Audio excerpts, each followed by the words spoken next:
The SL9 is an insanely accurate and potentially the most precise weapon in Battlefield 6.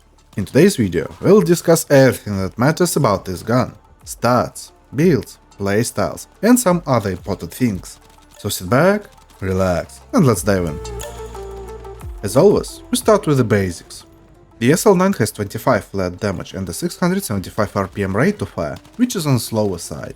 It has a common for SMG's 167 ADS transfer speed, a standard headshot multiplier of 1.34, 30 bullet mag, and a 2.65 second reload time. That means we have an SMG with 25 damage profile, and it is actually very good. Why? Let's dive deeper to get the answer.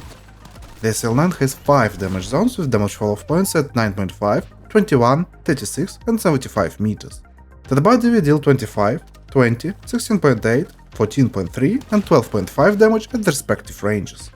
It has a standard headshot and hollow point ammo multipliers of 1.34 and 1.5, and more importantly, access to synthetic ammo with damage multiplier of 1.75. I personally believe this is one of the weapons that can really shine in case you are using synthetic ammo and hunting for headshots.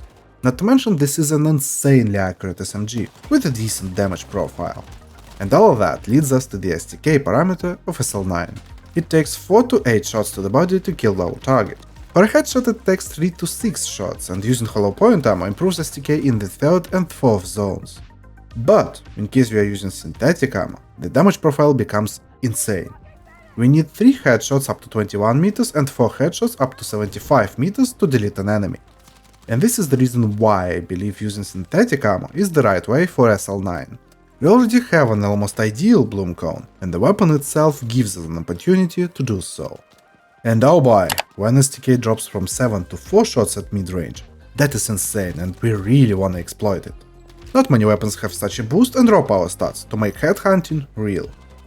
All of that information leads us to time to kill parameter. It takes 269 milliseconds to kill a target in the first and 375 milliseconds to kill in the second range zone, which are pretty bad results for CQB.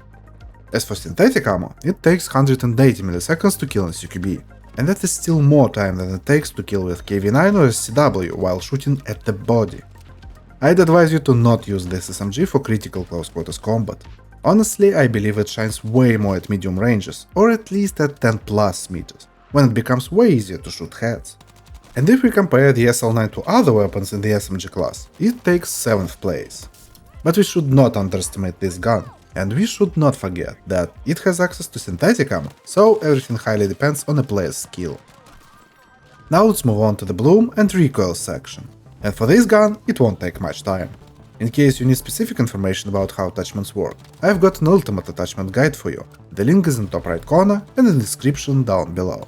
The base bloom area test: 1500 shots made in ADS at a 20 meter range. The green area is a typical behavior of the weapon, and the red area is for exceptions. Yellow zones are examples of single mag spray patterns. Recoil of SL9 is non-existent and one of the easiest to control in Battlefield 6. The main direction of it is almost vertical and the bloom area itself is very small. We really don't need to use anything to improve that, only something that improves ADS transfer speed is worth using. Now for hipfire potential. Here's the test for hipfire area at a 10 meter range. Personally, I believe you should not use this gun for pure hipfire accuracy builds, unless you want a meme. It really shines in pure ADS and headshot hunting. Playstyle section. If I need to describe the SL9 in few words, it is a no-bloom hero. With the USG90 I didn't find an answer to what does it do better than other weapons. But the SL9 has a very obvious and strict answer. It is an insanely accurate gun with access to synthetic ammo, so the main priority should be headshot hunting. Or in case you are ready to play with pretty bad TK, body hitbox destroyer at almost any range. In terms of playstyle, the SL9 favors either second lane pushing or patient gameplay.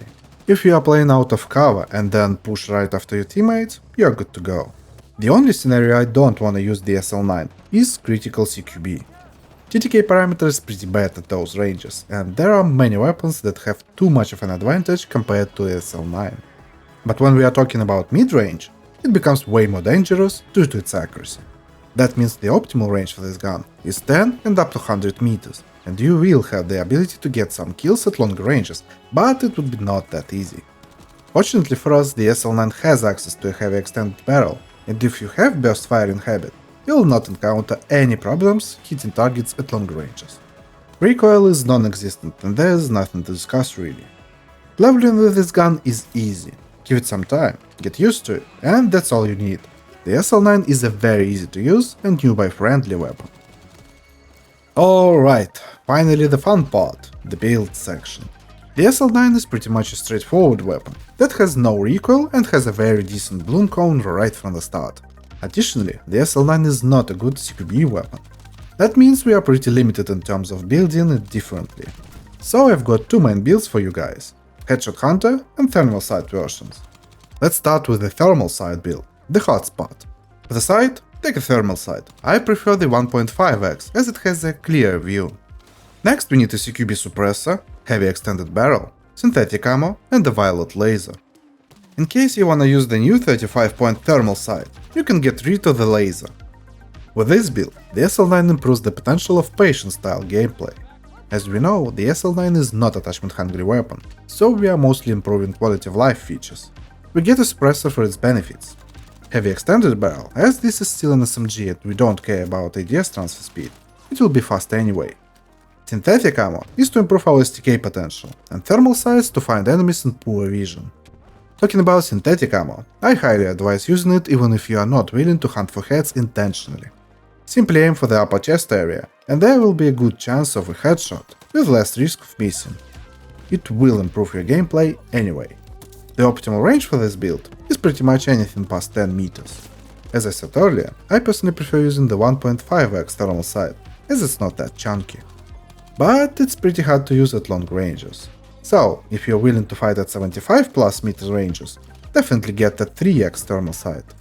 As for the playstyle, this build is more suitable for patient gameplay, holding position and playing a sportive role at mid-range.